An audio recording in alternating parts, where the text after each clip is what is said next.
또 한 가지 믿음은 어떤 믿음이냐?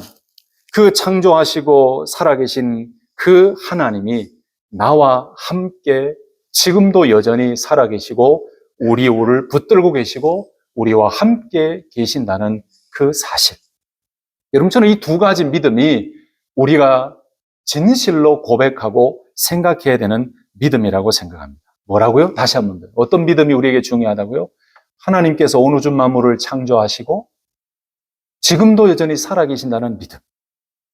두 번째는 그 살아계신 하나님께서 지금도 여전히 나와 동행하고 계시고 영원토록 우리 믿음의 성도들과 동행하고 계시고 임마누엘 하고 계신다는 사실. 이 두 가지 믿음이 있어야 진정한 믿음의 성도가 아니겠습니까? 그럼 그 첫 번째로 이 창조주 하나님, 살아계신 하나님에 대한 믿음을 한번 살펴봤으면 좋겠어요.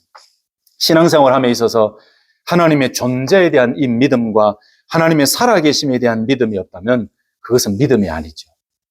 여러분, 그냥 교회만 왔다 갔다 하는 것은 구원 얻는 믿음이 아닙니다.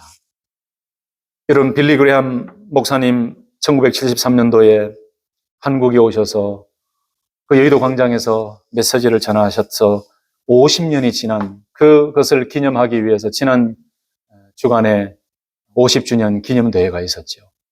근데 그 아드님이 와서 메시지를 전했어요. 근데 제가 그 영상을 라이브를 처음부터 끝까지를 다 봤는데 그 메시지가 아버지하고 똑같아요. 아버지가 하셨던 목소리 톤이나 그 메시지의 내용, 복음에 대한 내용, 그리고 설교를 마친 후에 예수 그리스도를 믿겠다고 결심하시는 분 그 자리에서 일어나시라고 그러고 봉사자들을 통해서 하나 이 메시지를 전하고 선물을 드리고 하는 이 모든 과정과 큰 내용이 마치 빌리 그레함 목사님을 보는 것 같은 그런 은혜가 있었어요. 근데 여러분, 예수 그리스도를 믿고 하나님을 믿는다는 그 믿음 속에 하나님께서 온 우주 만물을 창조하시고 그 살아계신 하나님입니다라는 믿음이 없으면 여러분 아무리 교회를 수년간 다녀도요, 그것은 구원 얻는 믿음이 아니에요. 죄 사함의 은혜를 얻는 믿음이 아니에요. 그래서 우리가 흔히 이야기하는 그 믿음에는 분명히 하나님은 창조주 하나님이시고 지금도 여전히 살아계신 하나님입니다라는 그 확실한 믿음의 고백이 있을 때 그 믿음은 성경적인 믿음이고 건강한 믿음입니다. 아멘이십니까? 한 가지 더 질문을 드리고 싶어요. 그렇다면 여러분, 지금 예배를 드리고 있는 이 자리에 하나님께서 지금 함께 계심을 믿습니까? 하나님께서 지금 우리 예배를 기뻐 받으시고 계시고 영과 진리로 드리는 그 예배를 기뻐하고 계신다는 것, 예배 받으시기를 기뻐하신다는 것, 그분이 하나님이시라는 것 여러분 확실히 믿습니까? 여러분, 그 예배를 받기를 기뻐하시는 그 하나님께서 지금도 우리 마음 가운데 계시고 우리 생각을 다스리고 계시고 그 성령, 하나님의 영, 그 성령이 지금 우리 안에 내주하고 계셔서 우리가 하나님께 집중하고 우리가 하나님이 원하시는 영과 진리 예배를 드릴 수 있도록 성령님이 지금 나를 자꾸 하나님이 원하시는 길로 이끌고 계신다는 사실도 확실히 믿습니까? 할렐루야! 그렇다면 여러분, 이 하나님이 예배 가운데 함께 계신다는 이 믿음이 우리 가운데 있다면 우리의 예배의 태도와 예배를 드릴 때의 우리의 생각과 우리의 마음가짐이 새로워질 것입니다. 그 하나님이 예배를 받으시기를 원하시고 그 하나님이 이곳에 임재해 계시고 우리와 함께 계시고 그 성령님이 우리 안에 내주하고 계신다는 사실을 믿고 예배를 드린다면 여러분, 하나님을 경외하면서 때로는 하나님을 두려워하면서 오직 예배를 통해서 하나님께 영광 올려드리겠습니다라는 진실의 마음으로 하나님께만 집중하며 그 하나님 주실 은혜를 기대하고 기억하면서 저는 정말 하나님께 진정한 예배자로 승리할 수 있다고 저는 확신합니다. 그런데 여러분, 이런 하나님에 대한 믿음은 많이 이야기하면서 정작 예배를 드리고 기도를 드릴 때에 하나님이 지금 살아계시고 하나님이 지금 내 안에 계시고 하나님이 임재하고 계신다는 이 사실을 잊어버리기 때문에 우리는 예배 순간순간마다 다른 생각을 하게 되고 예배에 집중하지 못하고 하나님을 향해 우리의 마음과 뜻과 정성을 다해 올려드리지 못하는 거예요. 그래서 이 부분에서 저는 우리 교회는 달랐으면 좋겠다라는 그 기도의 제목이 제 가운데 있는 거죠.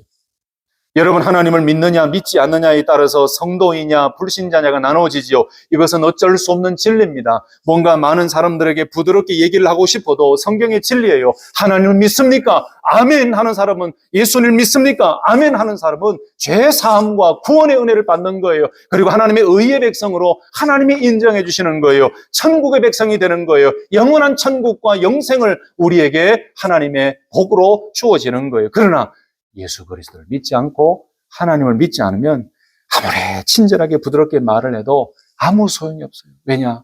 그 마음 가운데 주님이 없고 복음이 없고 하나님이 없기 때문에 죄송하지만 그분은 구원의 은혜가 없는 거지요. 그래서 우리가 말하는 믿음 가운데 가장 중요한 것은 저는 이 두 가지. 다시 한 번 더 반복할까요? 하나님은 창조주 하나님이십니다. 하나님 여전히 살아계십니다. 그 살아계신 하나님께서 지금 나와 동행하고 계시고 지금도 나와 함께 하시고 임마누엘 하시고 임재해 계시고 내가 어디를 가든지 하나님은 나를 붙들고 계시고 나와 함께 하십니다라는 이 믿음. 그럼 이 믿음을 가지고 하루하루를 살아가는 것이 그게 건강한 믿음입니다. 할렐루야. 여러분 얼마나 감사합니까? 여러분 이 믿음은 사람의 육신으로나 혈통으로 난 것이 아니죠. 믿음은 하나님의 선물이고 신비예요. 이 놀라운 신비예요. 놀라운 기적이에요. 로마서 3장 24절 말씀 보시면 그리스도 예수 안에 있는 속량으로 말미암아 하나님의 은혜로 값없이 의롭다 하심을 얻은 자 되었느니라. 요한복음 1장 12절 말씀에 영접하는 자, 곧 그 이름을 믿는 자들에게는 하나님의 자녀가 되는 권세를 주셨으니 이는 혈통으로나 육정으로나 사람의 뜻으로 나지 아니하고 오직 하나님께로부터 난 자들이니라 그랬어요. 이게 얼마나 놀라운 신비예요. 누가 윽박지른다고 누가 강요한다고 이 믿음이 생겨지는 것도 아니죠. 이게 놀라운 거예요. 내가 어떻게 예수님을 믿었을까? 내가 어떻게 하나님을 이렇게 믿고 있을까? 내가 어떻게 지금도 성령님을 믿고 그렇게 있을까? 이게 놀라운 은혜예요. 또 한 가지를 볼까요? 여러분 하나님은 우리 인간처럼 육신을 가진 존재가 아니시지요. 하나님은 영이시다라고 말씀해요. 요한복음 4장 24절에 하나님은 영이시니 예배하는 자가 영과 진리로 예배할지니라 라고 말씀했습니다. 하나님은 영이십니다. 이 영이신 하나님을 믿는다는 것 자체가 이거는 기적이에요. 많은 사람들은 눈에 보이지 않으면 자기 눈으로 확인하지 않으면 그것을 믿지 않지요. 이것이 세상의 원리예요. 그러나 우리는 영이신 하나님을 믿어요. 하나님의 경륜 속에서 어느 순간에 하나님께서 우리에게 믿음을 선물로 주시고 성령의 역사로 말미암아 하나님을 믿습니다라고 고백하게 된 것이죠. 이게 놀라운 신비예요. 믿음의 놀라운 은혜예요. 민수기 23장 19절 말씀에 하나님은 사람이 아니시니 거짓말을 하지 않으시고 인생이 아니시니 후회가 없으시도다. 어찌 말씀하신 바를 행하지 않으시며 하신 말씀을 실행하지 않으시려. 놀랍지 않습니까, 여러분? 저는 하나님을 이야기할 때마다 우리 성도들은 놀라야 된다고 생각해요. 우리 하루하루를 살다 보면은 많은 분들하고 대화를 나누시잖아요. 대화를 나누고 이런 얘기 저런 얘기 또 기도 제목도 나누고 믿지 않는 사람들과도 만나고 각 가정의 이야기들 나누면서 자녀들이 성장했느냐 또 뭐 장가는 갔느냐 시집은 갔느냐 사업은 잘 되십니까? 뭐 자녀들 직장 생활은 잘 하십니까? 건강하십니까? 이런 얘기를 나누다가 뭔가 조금 놀라운 이야기를 들으면 여러분들 어떻게 반응하세요? 어머요, 어머요, 어머요, 어머요, 어머요, 어머요, 어머요, 이러잖아요. 졸고 계실까봐 제가 이러고 있는 거예요. 밤도 아닌데 조심하면 안 돼. 이렇게 놀라시잖아요. 어머, 어머, 어머, 예? 이렇게 놀라시잖아요. 근데 이 놀람도 놀라지만 사실은 성도들이요, 어디에서 많이 놀라야 되느냐면은 내가 믿음을 가지고 있다? 내가 믿고 있다? 나 같은 존재가 하나님을 믿고 있다? 내 안에 성령님이 살아계시는 것이 내가 믿어진다? 하나님이 온 우주 만물을 창조하셨다는 것이 내가 믿고 있다? 이런 믿음에 대한 이야기를 들을 때 내가 어떻게 이렇게 믿고 있지? 하나님의 놀라운 은혜다. 놀랄 때 놀래야 이게 진짜 놀라는 거예요. 한 번은 저희 집에서 제 아내가 이렇게 많이 여리고 제 아내에게 죄송합니다만 여리고 눈물이 많아요. 뭐 이렇게 유튜브로 무슨 영상을 듣고 말씀을 듣고 설교를 듣고 또 연약한 사람들이 이야기를 보면 방에 들어가면 이러고 있어요. 저는 무슨 뭐 통화를 해서 뭔가 슬픈 이야기가 있나 왜 그래요? 너무 슬퍼서 이래요. 말씀을 듣는데 또 은혜가 되면 또 막 이러고 그래요. 참 속으로는 오늘도 우리 장로님 또 집사님 운영위원들하고 예배를 위해서 기도하면서 눈물샘을 마르게 해달라는 그런 기도는 절대 하지 마라 그랬어요. 그럼 제가 설교 때 한번 말씀드렸잖아요. 저희 교수님이 한번 간증하신 건데, 저도 너무너무 신학교 다닐 때 눈물이 많으니까, 하나님, 눈물이 많습니다. 이 눈물 좀 안 흘리게 해주십시오. 하나님, 제발 좀 눈물 안 흘리게 해주십시오. 이렇게 기도했는데요. 하나님, 눈물 싹 걷어가 버리시더라고요. 제가 4학년 초에 그런 기도를 해가지고, 정말로 거의 1년 동안 눈물샘을 걷어가 버리시니까, 답답해 죽겠어요. 성경을 읽어도 너무 드라이하고, 뭔가 은혜로운 찬송을 들어도 찬양을 해도 제 마음이 딱딱한 거예요. 그래서 회개했죠. 하나님, 죄송합니다. 다시 눈물을 주십시오. 다시 눈물을 주십시오. 여러분, 눈물을 회복하는데 이게 얼마나 시간이 걸리는지 아세요? 여러분, 눈물 많이 흘리는 거 나쁜 거 아니에요. 그런데 특별히 믿음의 성도들이 눈물 흘리는 건 나쁜 거 아니거든요. 절대로 눈물 걷어달라고 기도하지 마세요. 제가 드린 말씀은 뭐냐? 놀랄 때에 놀라야 되는데 아내가 눈물도 많이 잘 흘리지만은 잘 놀라요. 어머 막 놀라요. 그러면 무슨 일이 생긴 줄 알고 저는 깜짝 놀라고 애들이 깜짝 놀라요. 그러면은 벌레 하나가 싹 지나가고 뭘 하면 그 놀래가지고 집안이 막 난리법석이에요. 뭔가 다치고 뭔가 잘못된 줄 알아요. 그래서 제가 한 번은 이런 이야기를 했어요. 제발 진짜 놀랄 때 좀 놀래고 안 놀래고 그냥 넘어갈 때는 좀 그냥 넘어가주면 좋겠다고. 그래서 자기는 놀라니까 놀랐다는 거예요. 그것도 맞는 말이죠. 우리 믿음의 성도들이 진짜 놀라야 될 때가 언제입니까? 내가 믿고 있다고? 내가 하나님을 믿고 있다고? 나 같은 존재가 하나님을 믿고 있다고? 여기서 놀라야 되는 거예요. 그런데 여러분, 이 두 가지 사실, 이 두 가지 믿음을 우리가 가지고 있을 때 우리에게요, 얼마나 놀라운 은혜가 임하는지 여러분 아시죠? 이 두 가지 믿음을 가지고 확실하게 살아갈 때에 우리가 어떤 은혜를 누리고 우리가 어떤 힘을 얻고 어떤 승리의 삶을 살아갈 수가 있는가? 첫 번째는요, 어떤 상황 속에서도 이 믿음 때문에 우리가 다시 일어설 수 있고 어떠한 고난과 어떠한 환경 속에서도 우리는 더욱 하나님을 의지하며 승리할 수 있게 만듭니다. 무엇이요? 이 믿음. 아멘이십니까? 좀 더 구체적으로 설명을 드리면 우리가 믿음을 가진 성도이지만 여러분 살다 보면 때로는 두려움이 몰려올 때도 있고 때로는 걱정과 근심이 쌓일 때도 있고 때로는 너무 지치고 힘들어서 정말 어려운 그 고난의 환경이 나를 엄습해올 때도 있지요. 믿음의 성도라고 할지라도 우리는 인간이에요. 연약하지요. 어마어마한 거대한 태산 같은 두려움의 존재가 또는 여러 가지 어려움과 고난이 여러분 앞에 갑자기 떡 나서면은 두려워하지 않을 존재가 없어요. 인간은 연약하기 때문에 다 두려워해요. 그런데 저와 여러분 그리스도인들이 예수를 믿지 않는 세상 사람들과 다른 점이 뭐라고요? 우리 안에는 믿음이 있다는 거예요. 하나님이 온 우주 만물을 창조하시고 나까지 창조하시고 그 하나님은 여전히 살아계시고 그 하나님은 지금도 나와 함께 하고 계시고 그 주님은 지금도 나와 함께 하고 계시고 그 성령님은 지금 나 안에 계시고 나를 붙들고 나를 인도해 가신다는 이 믿음이 우리 가운데 있을 때는 비록 어렵고 힘들고 고난이 비즈니스를 하다가 가정의 갑작스러운 일 때문에 자녀들의 문제 때문에 여러 가지 환경 때문에 두렵고 어려운 환경이 우리에게 밀려온다 할지라도 그때에 우리는 믿지 않는 사람들과 달리 누구를 기억할 수 있습니까? 바로 내 안에 계시고 여전히 살아계시고 우리를 이끌어 가시는 그 하나님을 기억할 수 있기 때문에 그 하나님을 의지하고 소망하면서 다시 일어서게 되는 줄로 믿습니다. 이게 믿음의 놀라운 은혜예요. 때로는 막 주저앉아 있다가 하나님께서 하나님을 향한 믿음을 다시 생각나게 만드세요. 이게 누가 하시는 일이냐? 성령님이 하시는 일이거든요. 그렇게 기억나게 하실 때는 막 소망을 가지고 일어서게 하고 다시 기도 자리로 나오게 하시며 하나님을 바라보며 힘을 얻게 해요. 여러분 주기철 목사님 잘 아시죠? 일제시대에 신사참배를 거부하시다가 순교한 목사님이시죠. 모르시는 분은 없으실 것입니다.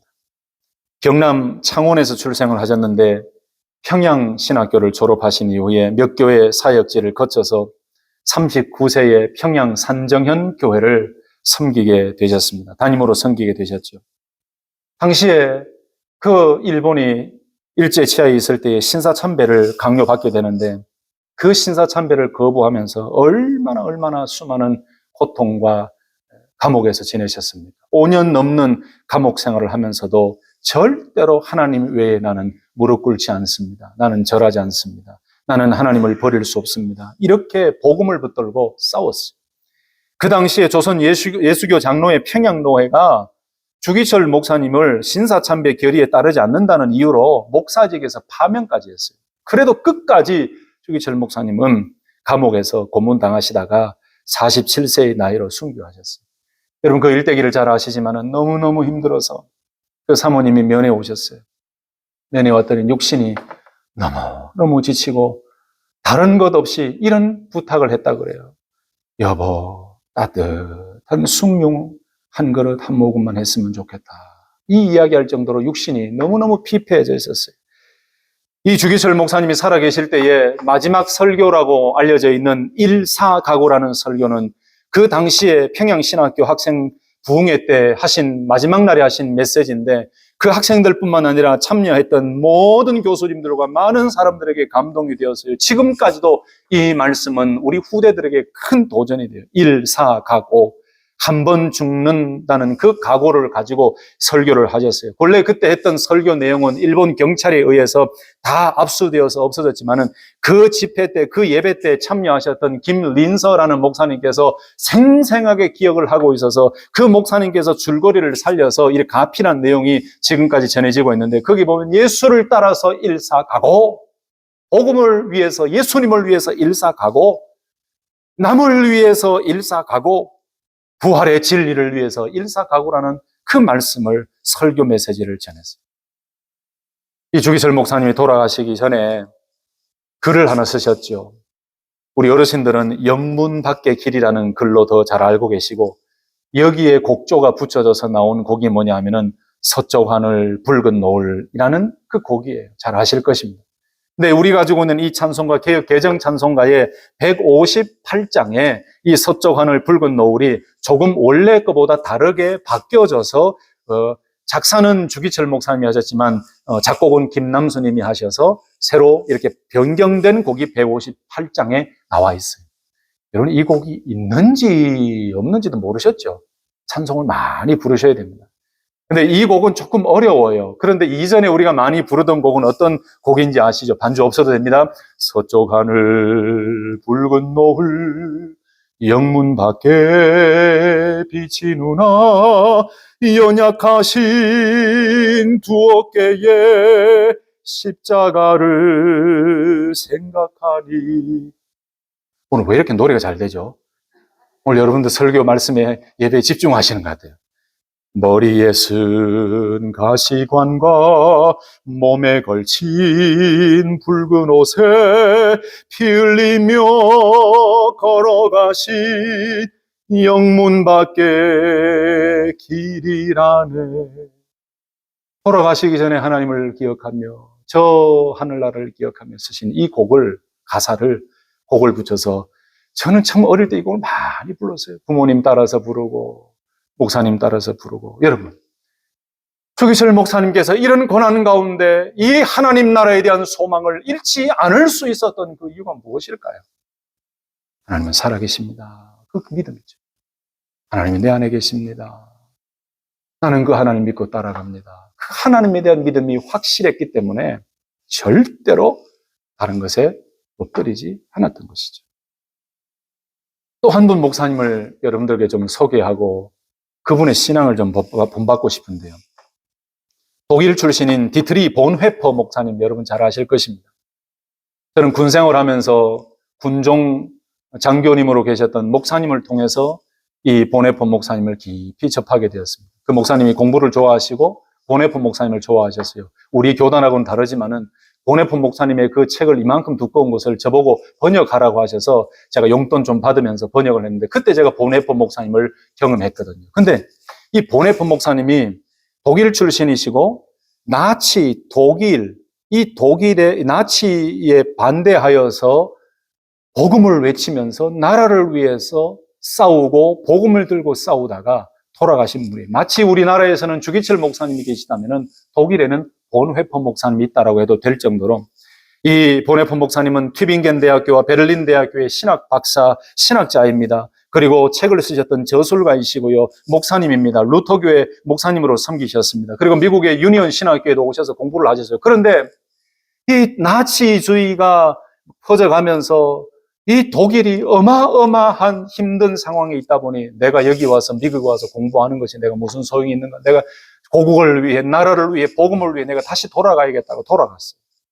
그래서 거기에서 나치주의에 반대하면서 하나님의 복음을 들고 나치주의에 반대한다는 그 일 때문에 이 보네폰 목사님은 감옥에 갇혀서 결국은 돌아가세요.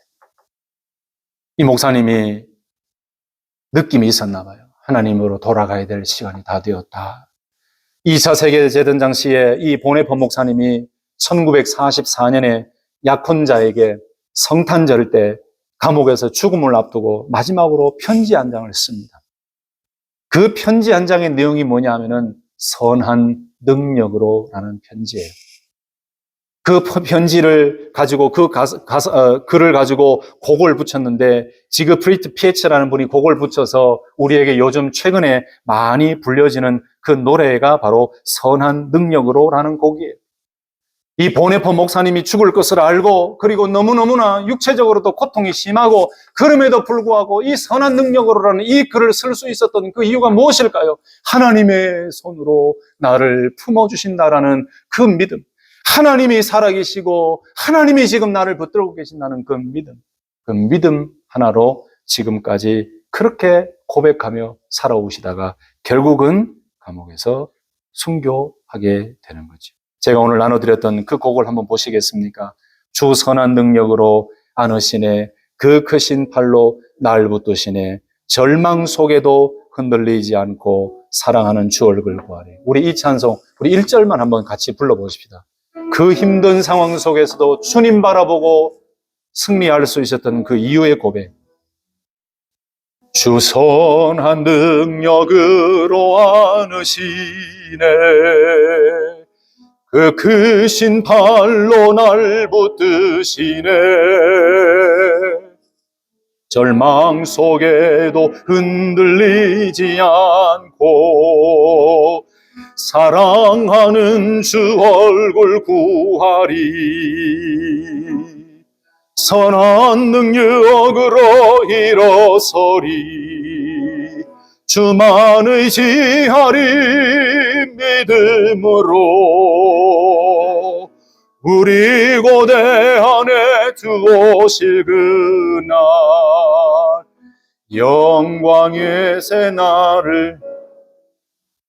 영광의 새날을 맞아. 이게 얼마나 놀라운 고백입니까? 여러분 드리고 싶은 말씀이 바로 이거예요. 하나님은 창조주 하나님이시고 여전히 살아계시고 나와 함께 하신다는 그 믿음을 가지고 살아갈 때 우리 가운데 때로는 고난과 때로는 어려운 일이 있고 때로는 세상이 우리를 공격하고 때로는 악한 사단이 우리의 믿음을 방해하고 우리를 넘어뜨리게 만들고 우리를 유혹한다 할지라도 이 살아계신 하나님을 향한 그 믿음이 우리를 다시 일어서게 만들고 하나님을 바라보게 만들고 천국을 소망하게 만들고 우리를 새롭게 만든다는 사실을 기억하시고 늘 하나님만 붙들고 달려갈 수 있기를 예수님의 이름으로 축원합니다. 또 한 가지 우리에게 주시는 은혜가 있어요. 이 믿음을 가지고 살아갈 때 우리에게 주시는 은혜는 우리의 삶을 더 거룩하고 경건하게 만듭니다. 하나님께서 여전히 살아계시고 나와 함께 하신다는 사실을 늘 기억하면 여러분, 우리의 언어나 우리의 행위나 우리의 삶이 막 나가는 삶이 되지 않겠지요. 왜요? 하나님이 살아계신다. 하나님이 보고 계신다. 하나님이 내 안에 계신다. 하나님이 나와 함께 하신다. 이 믿음으로 살아가는데 우리가 어떻게 내가 마음대로 생활하고 내가 죄를 짓고 내가 어두운 길로 갈 수가 있겠습니까? 우리가 연약하기 때문에 때로는 범죄하고 때로는 죄를 짓기도 하고 때로는 참 하나님의 마음을 아프게 할 수도 있지만 그런데 이 믿음을 늘 기억하고 살아가다 보면 우리의 믿음 생활이나 우리의 삶이 좀 더 거룩하고 좀 더 경건하게 만드는 큰 유익이 있습니다. 이 믿음. 사람들이 언제 죄를 범하는지 아십니까? 언제 많은 사람들이 하나님의 말씀을 어기며 죄악 가운데 가는지 아십니까? 바로 그 순간에 하나님의 살아계심과 하나님이 내 안에, 성령님이 내 안에 계신다는 것을 잊어버리는 그 순간 우리는 하나님 없이 죄를 범해버려요. 이 죄라는 것이 뭔가 우리가 살인을 하고 뭔가 행동으로 크게 두드러지게 드러나야 되는 것만이 살인이 아니죠. 우리의 마음으로 짓는 것도 살인이고, 우리의 생각으로 짓는 것도 살인이고, 우리 언어로 짓는 것도 살인이 될 수 있고, 이게 상처가 될 수 있죠. 그래서 이 믿음은요, 하나님의 창조주 하나님, 살아계신 하나님, 우리와 함께 계시는 하나님이라는 이 믿음은 우리 신앙생활을 조금 더 거룩하고 경건하게 만들며 성화되게 만드는 그 놀라운 은혜가 있어요. 그래서 여러분, 깊은 영성의 소유자들의 특징을 한번 보세요. 늘 하나님을 생각하며 살았던 사람들. 저는 여러분을 축복하고 싶습니다. 집에서든 가정에서든 직장생활에서든 교회에서든 매 순간순간마다 모든 생각 속에 늘 살아계신 하나님을 기억하고 생각하며 함께 동행하고 계시는 그 하나님, 임재하시고 우리를 이끌어 가시는 그 하나님이 지금 나와 함께 계신다는 사실을 늘 기억하며 더욱더 거룩하고 더욱더 경건하며 성령의 사람으로 승리할 수 있기를 예수님의 이름으로 축복합니다. 마지막 한 가지입니다. 오늘 우리가 읽었던 말씀인데, 이 믿음은 우리에게 어떤 은혜를 주는가? 여러분, 하나님에 대한 이 믿음은요, 기도할 때에 더 확신과 믿음을 가지고 기도하게 만듭니다. 오늘 우리가 읽었던 본문 말씀을 다시 한번 보실까요? 진실로 다시 너희에게 이르노니 너희 중에 두 사람이 땅에서 합심하여 무엇이든지 구하면 하늘에 계신 내 아버지께서 그들을 위하여 이루게 하시리라.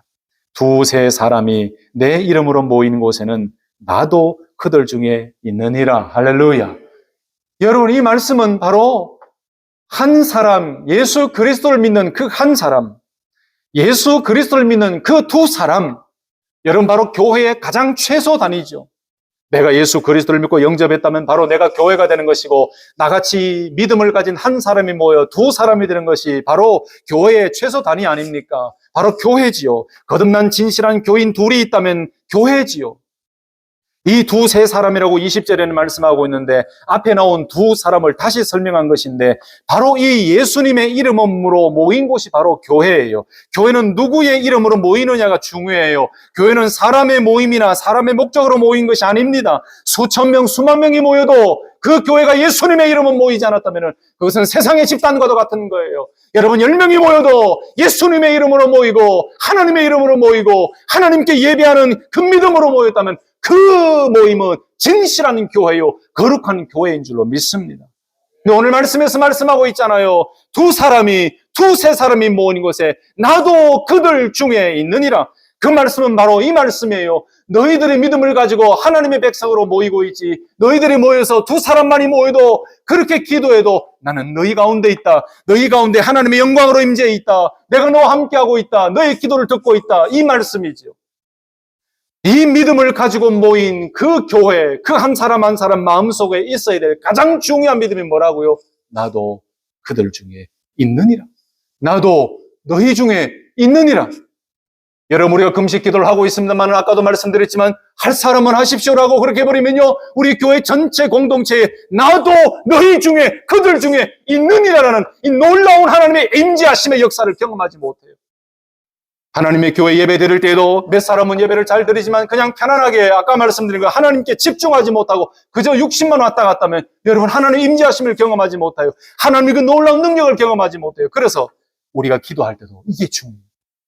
하나님이 내가 기도하는 이 시간에, 어디서 기도하든지 내가 기도하는 이 시간에 하나님은 내 안에 계신다. 하나님은 우리의 기도를 듣고 계신다. 여러분, 어디서 기도하시든지 같은 기도 제목 가지고 기도하실 때 기억하십시오. 나도 너희 중에 있느니라. 나도 그들 중에 있느니라. 그 믿음을 가지고 기도하고 그 믿음을 가지고 예배드리고 우리 가운데 임재해 계시는 그 하나님을 향한 믿음을 가지고 예배드릴 때 우리 모두는 하나님의 놀라우신 영광의 임재를 경험하며 함께 기도할 때에 우리에게 역사하시는 그 놀라운 하나님의 기적과 하나님의 음성을 들으며 승리하게 될 줄로 믿습니다. 말씀을 마칩니다. 여러분, 이 믿음 절대로 놓치지 마시기 바랍니다. 매일매일 순간순간마다 이 사실을 기억하며 이 믿음을 고백하시기 바랍니다. 하나님은 창조주 하나님이십니다. 하나님은 살아계신 하나님이십니다. 지금도 하나님은 살아계십니다. 그리고 살아계신 하나님께서는 내 안에 임재해 계시고 우리와 함께 계시고 우리를 이끌어가고 계십니다. 이 믿음으로 예배드리시고 이 믿음으로 기도하시고 이 믿음으로 살아갈 때 하나님께서는 우리를 견고하게 세우시며 우리를 승리의 길로 인도해 가실 줄로 믿습니다. 따라서 하십시다. 나도 그들 중에 너희 중에 있느니라.